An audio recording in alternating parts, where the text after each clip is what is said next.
Hello दोस्तों, जय हिंद, नमस्कार। मैं रमेश यादव आप सभी का स्वागत करता हूं study with Ramesh Yadav YouTube channel पर। जैसा कि आपको पता है कि हमने करंट अफेयर की सीरीज चलाई हुई है, उसी को आगे बढ़ाते हुए आज की क्लास 15 मार्च 2024 का करंट अफेयर की क्लास होगी। उम्मीद करता हूं अभी तक जो क्लासेस हुई हैं आपको पसंद आ रही होंगी और आगे भी हमारी कोशिश यही रहेगी कि आपको क्लास अच्छी लगे और कोई भी आपका टॉपिक, कोई भी पॉइंट एग्जाम में हमारे पढ़ाए हुए से बाहर ना जाए। तो जल्दी लाइव क्लास भी शुरू की जाएगी आपकी। आप टेंशन ना लें कि ऐसा नहीं होगा तो लाइव क्लास नहीं ली जाएगी। लाइव क्लास ज़रूर शुरू की जाएगी, ये मेरा वादा है आपसे। तो चलिए शुरू करते हैं आज की क्लास 15 मार्च 2024 का करंट अफेयर। पॉइंट नंबर 1, प्रधानमंत्री नरेंद्र मोदी ने किया पीएम सूरज पोर्टल का शुभारंभ। तो पीएम सूरज पोर्टल का शुभारंभ किया गया है पीएम मोदी के द्वारा। ये सूरज पोर्टल है क्या, उसके बारे में जानेंगे। प्रधानमंत्री नरेंद्र मोदी ने सामाजिक न्याय और अधिकारिता मंत्रालय द्वारा आयोजित एक कार्यक्रम के दौरान प्रधानमंत्री सामाजिक उत्थान और रोजगार आधार जन कल्याण पीएम सूरज राष्ट्रीय पोर्टल का उद्घाटन किया। यह पोर्टल ऋण सहायता प्रदान करने और वंचित समुदायों के 1 लाख उद्यमियों को सशक्त बनाने की सरकार की प्रतिबद्धता को दर्शाता है। देखो, सरकार ने एक योजना चलाई हुई है, आपको पता होगा, जिसके तहत सोलर पैनल लगाए जा रहे हैं घर के ऊपर। लगभग 1 करोड़ सोलर पैनल लगाए जाएंगे। तो आप कंफ्यूज नहीं होना कि पीएम सूरज जो योजना है वो किससे रिलेटेड है। तो आपको ये याद रखने की किससे रिलेट है। ये एक ऋण देने के लिए है। भाई लोन देती है छोटे जो उद्यमी है, और भाई जो वंचित समुदाय, जैसे हम कह सकते हैं कि जिनकी पहुंच बैंकों तक नहीं है, ऐसे समुदाय जैसे जो हमारे शेड्यूल ट्राइब जो होती हैं उनकी पहुंच बहुत ही कम होती है। जैसे सतत विकास की अगर हम बात करते हैं तो सतत विकास में हम उन तक पहुंच करते हैं जहां तक अभी तक बैंक नहीं पहुंचे हैं, तो सरकार वहां तक पहुंचती है। तो उसी को आगे बढ़ाते हुए इन लोगों ने उन समुदायों को ऋण सहायता प्रदान करने की कोशिश कर रहे हैं। तो इसी का नाम है पीएम सूरज। तो कंफ्यूज नहीं होना, पीएम सूरज योजना है ये। आगे चलते हैं। पॉइंट नंबर 2, महिला कर्मचारियों के लिए ओडिशा सरकार ने की अतिरिक्त आकस्मिक अवकाश की घोषणा। तो आकस्मिक अवकाश क्या होता है? ये होता है कैजुअल लीव, जो इंग्लिश में हम बोलते हैं कैजुअल लीव। आकस्मिक अवकाश होता है जो सभी को अलग अलग मिलता है। अगर हम बात करें सी ग्रुप की, बी ग्रुप की, तो किसी को 15 मिलती है, किसी को 20 मिलती है, और जैसे जैसे नौकरी बढ़ती है वैसे वैसे ये बढ़ती जाती हैं। सभी डिपार्टमेंट का, सभी का अपना अपना एक अलग रूल है। जैसे फौज की अगर हम बात करें तो फौज में अलग हिसाब से छुट्टियां मिलती हैं, और सिविल की अगर हम बात करें सिविल में अलग हिसाब से छुट्टियां मिलती हैं। लेकिन ओडिशा ने क्या किया है कि महिला जो कर्मचारी है उनको 10 छुट्टियां ज़्यादा दी जाएगी। महिलाओं को सब कुछ अधिक मिल रहा है। मुख्यमंत्री नवीन पटनायक के नेतृत्व वाली ओडिशा सरकार ने विभिन्न सरकारी विभागों में काम करने वाली महिलाओं के लिए अतिरिक्त 10 दिन की आकस्मिक छुट्टी की घोषणा की है। देखो, आकस्मिक छुट्टी क्या होती है? जो अचानक जो छुट्टी ली जाती है। भाई एक तो हम प्लान के साथ छुट्टी लेते हैं, भाई मेरे को उस दिन कहीं जाना है, जैसे 2 महीने पहले, तो हम किसी भी प्रकार की छुट्टी भर सकते हैं, ईएल भर सकते हैं, और भी वैसे भी छुट्टी हम ले सकते हैं। लेकिन जब बात आती है अचानक, जैसे आज मेरे को 9 बजे ड्यूटी पे पहुंचना है और मेरे को अभी अर्जेंट कोई काम आ गया या मेरी तबीयत खराब हो गई, कुछ भी हो गया, तो मैं अभी जो छुट्टी लूंगा उसको बोलेंगे आकस्मिक। जो अचानक ली जाती है, जिसका कोई प्लान नहीं होता लेकिन एकदम से ले ली जाती है, तो उसको बोलते हैं आकस्मिक छुट्टी। तो उनकी संख्या बढ़ाई गई है 10 दिनों की अतिरिक्त छुट्टी मिलेगी अब उनको। तो ये याद रखना। राज्यपाल की बात करें तो गणेशी लाल यहाँ के राज्यपाल हैं और नवीन पटनायक यहाँ के मुख्यमंत्री हैं। चलिए आगे चलते हैं। पॉइंट नंबर 3, अभ्यास कटलेस एक्सप्रेस 2024 में भारतीय नौसेना, तो भारतीय नौसेना भाग ले रही है अभ्यास कटलेस एक्सप्रेस में। चलिए जानते हैं इसके बारे में। भारतीय नौसेना ने हाल ही में एक एक्सरसाइज कटलेस एक्सप्रेस 24 नामक एक प्रमुख समुद्री अभ्यास में भाग लिया। यह अभ्यास 26 फरवरी से 8 मार्च 2024 तक पोर्ट विक्टोरिया सेशेल्स में आयोजित किया गया था। तो ये सेशेल्स में आयोजित किया गया था, पोर्ट विक्टोरिया के ऊपर। सेशेल्स कहाँ है? हिंद महासागर में स्थित है। विक्टोरिया यहाँ की राजधानी है। चलिए जानते हैं इसके बारे में। अभ्यास कटलेस एक्सप्रेस के बारे में जानते हैं। अभ्यास कटलेस एक्सप्रेस एक बहुराष्ट्रीय समुद्री अभ्यास है, मतलब कई राष्ट्र एक साथ मिलकर यहाँ पे भाग लेते हैं, जो अमेरिकी अफ्रीका कमांड द्वारा प्रायोजित है और इसका नेतृत्व अमेरिकी नौसेना बल, यूरोप, अफ्रीका, यूएस छठे बेड़े द्वारा किया जाता है। तो अमेरिका के द्वारा इसकी अगुवाई की जाती है। इस अभ्यास का मुख्य लक्ष्य पूर्वी अफ्रीकी तट, पश्चिमी हिंद महासागर के रणनीतिक जल में समुद्री सुरक्षा और सहयोग को बढ़ावा देना है। इस समुद्र में सुरक्षा रहे और सहयोग से क्या होता है कि भाई आप हमारे इस क्षेत्र की रक्षा कर दो, हम आपके उस क्षेत्र की रक्षा कर देंगे। सहयोग यही तो होता है। तो सहयोग को बढ़ावा देते हैं। सेशेल्स गणराज्य के बारे में जान लेते हैं थोड़ा। सेशेल्स गणराज्य पश्चिमी हिंद महासागर में स्थित एक द्वीपीय देश है। यह एक अफ्रीकी देश है जिसके लगभग 115 द्वीप पर बड़ी संख्या में भारतीय आबादी रहती है। तो नज़दीक है भारत से, तो भारतीय आबादी रहती है यहाँ पे। राजधानी है विक्टोरिया। अध्यक्ष वेवल रामकलावन और मुद्रा है सेशेल्स रुपया। यहाँ की रुपया ही यहाँ की मुद्रा है। छोटा सा देश है, ज़्यादा बड़ा है नहीं। तो इनकी राजधानी जरूर याद रखना। विक्टोरिया कई बार एग्जाम में पूछी गई है। आगे चलते हैं। पॉइंट नंबर 4, श्रीमती द्रौपदी मुर्मू को मॉरिशस विश्वविद्यालय द्वारा मानद डॉक्टरेट की उपाधि से सम्मानित किया गया। भाई डॉक्टरेट की उपाधि किनको दी जाती है? जो लोग पीएचडी करते हैं ना, उनको मिलती है डॉक्टरेट की उपाधि। तो वो उपाधि दी गई है मॉरिशस विश्वविद्यालय यूनिवर्सिटी के द्वारा। छोटा सा देश है मॉरिशस भी।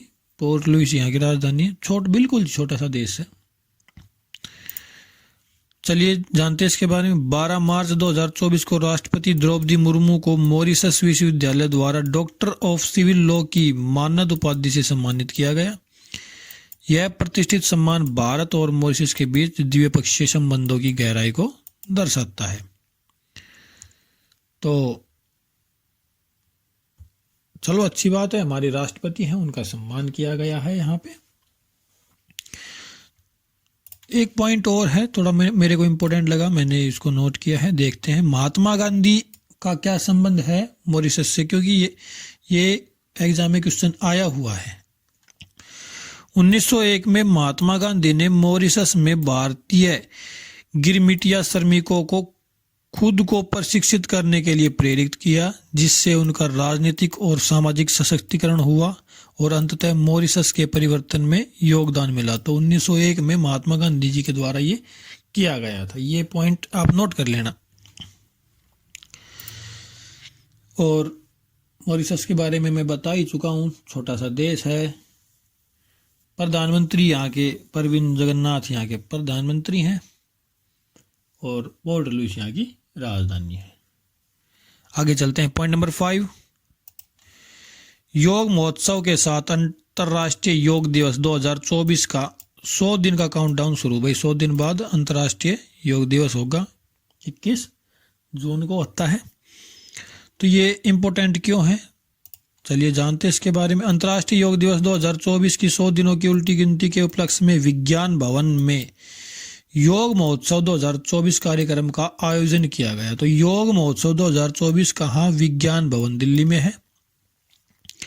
यह कार्यक्रम इस वर्ष के अंतर्राष्ट्रीय योग दिवस की थीम महिला सशक्तिकरण के लिए योग के साथ मनाएगा। तो अब की थीम क्या है भाई? महिला सशक्तिकरण के लिए योग। 2 पॉइंट है, दोनों पॉइंट आपको याद होने चाहिए। कहाँ मनाया गया? विज्ञान भवन में। और थीम क्या? महिला सशक्तिकरण के लिए योग। ये हमारी थीम होगी। आगे चलते हैं।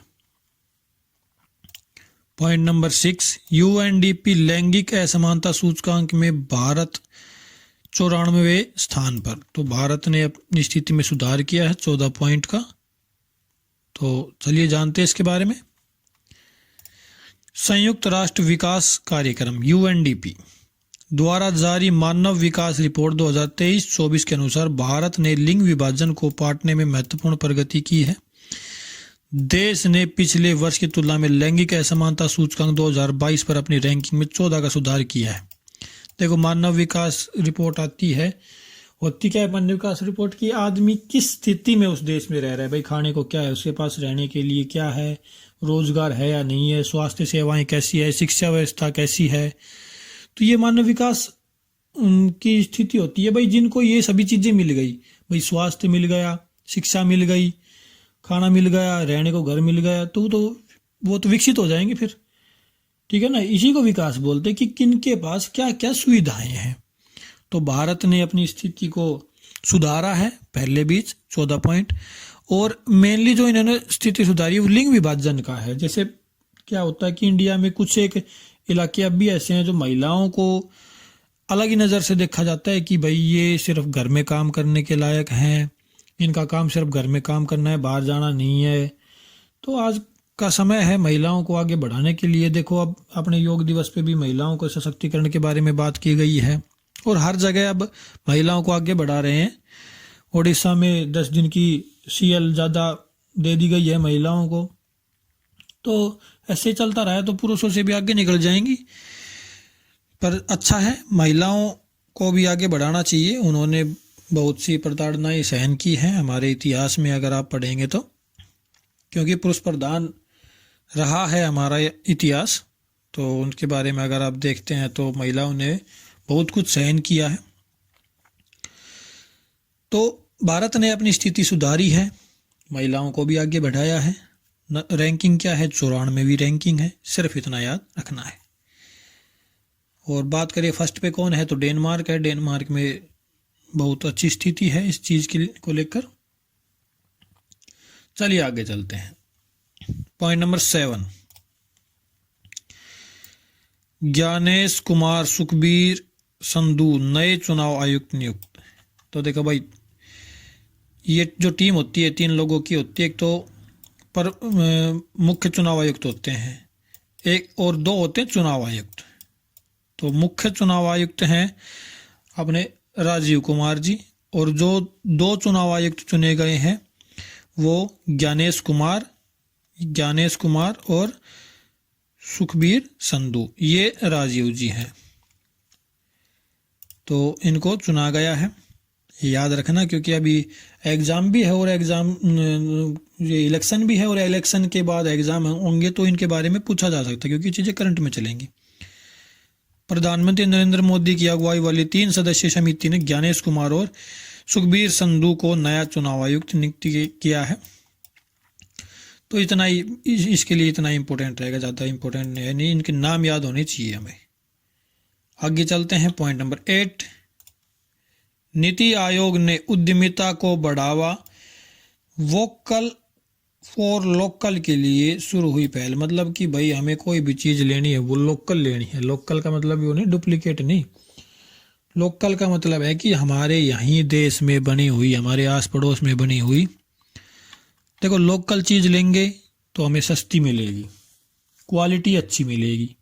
अब अगर हम गांव की बात करते हैं तो गांव में अगर हम गेहूं लेते हैं तो हमें सस्ते मिलेंगे बजाय हम बाज़ार से लेके आए, क्योंकि गांव से गेहूं बाज़ार में गए, उन लोगों ने जो रास्ते में गए भाई, यहाँ से गांव था, समझना, यहाँ गांव था, यहाँ शहर था, तो यहाँ से गेहूं लेके गए शहर में।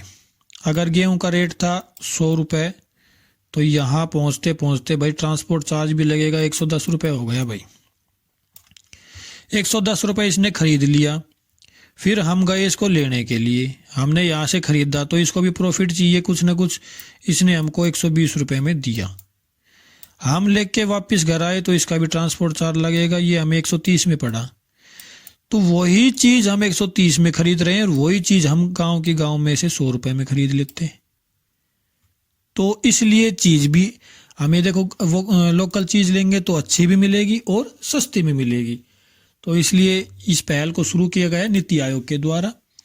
जानते हैं, नीति आयोग ने 13 मार्च 2024 को अपने आकांक्षी ब्लॉक कार्यक्रम के तहत वोकल फॉर लोकल पहल शुरू की। इस पहल का उद्देश्य स्थानीय अर्थव्यवस्थाओं को मजबूत करना और जमीनी स्तर की उद्यमशीलता को बढ़ावा देना है। अंततः आत्मनिर्भरता और सतत विकास को बढ़ावा देना है।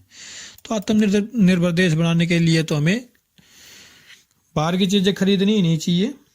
अब कुछ हद तक कम हुई है, कुछ लोगों ने आगे बढ़ाया है इस चीज़ को, तो नहीं तो हमारे देश में तो 90% चीज़ें बाहर से खरीदी जाती थी।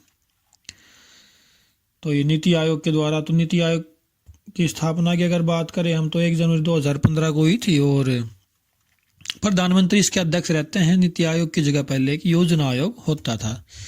जो अब नीति आयोग काम करता है थिंक टैंक का, वो योजना आयोग करता था। तो चलिए आगे चलते हैं। पॉइंट नंबर 9, नदियों के लिए अंतर्राष्ट्रीय कार्यवाही दिवस 2024। तो नदियों के लिए अंतर्राष्ट्रीय कार्यवाही दिवस मतलब अच्छा पानी मिले भाई सभी को। नदियों के लिए अंतर्राष्ट्रीय कार्यवाही दिवस प्रतिवर्ष 14 मार्च को मनाया जाता है। इस वर्ष गुरुवार 14 मार्च 2024 को थीम वाटर फॉर ऑल है, जो स्वच्छ पानी तक पहुंच के प्रत्येक व्यक्ति के मौलिक अधिकार पर जोर देती है।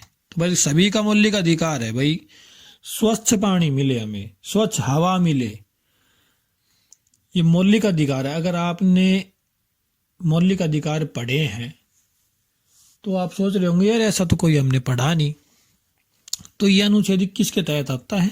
जीवन जीने का अधिकार। तो जीवन जीने के लिए क्या क्या जो भी चीज चाहिएगी, जीवन जीने के लिए जो भी चीज चाहिए वो अनुच्छेद 21 में आएगी। और आप कंफ्यूज नहीं होना, जब मैं आपको पॉलिटी पढ़ाऊंगा तो इस चीज़ को डिटेल से लिख के चलेंगे, आपका कोई भी क्वेश्चन छूटने नहीं दूंगा। मैं अपनी मेहनत में कसर नहीं छोड़ दूंगा, आप मेरे सहयोग में कसर मत छोड़ो। सहयोग करो, चैनल को आगे बढ़ाओ, ताकि हमें भी ये लगे कि हाँ बच्चे हमारे साथ हैं। देखो शुरुआत है, मैं मानता हूँ शुरुआत होगी, धीरे होगी, लेकिन आगे इतने जाएंगे, धीरे चलेंगे तो बहुत आगे तक जाएंगे। तेज दौड़ने वाला थोड़ी दूर दौड़ पाता है, लेकिन धीरे चलने वाला काफ़ी दूर तक चलता है। तो बहुत आगे तक जाएंगे और आपके सहयोग की ज़रूरत है। चैनल को आगे बढ़ाएं, कमेंट ज़रूर करें, आप कुछ भी कमेंट करें लेकिन कमेंट करके ज़रूर जाएं, क्योंकि कमेंट करने से रीच बढ़ती है चैनल की। तो कमेंट करें, लाइक करें, शेयर करें और चैनल को सब्सक्राइब करके बेल आइकन ज़रूर दबाएं। जल्दी लाइव क्लास शुरू होगी, कोई कंडीशन हो ना हो लाइव क्लास ज़रूर होगी आपकी, ये मैं आपसे वादा करता हूँ। क्लास देखने के लिए धन्यवाद। आज के लिए इतना ही, फिर मिलते हैं। Thank you very much.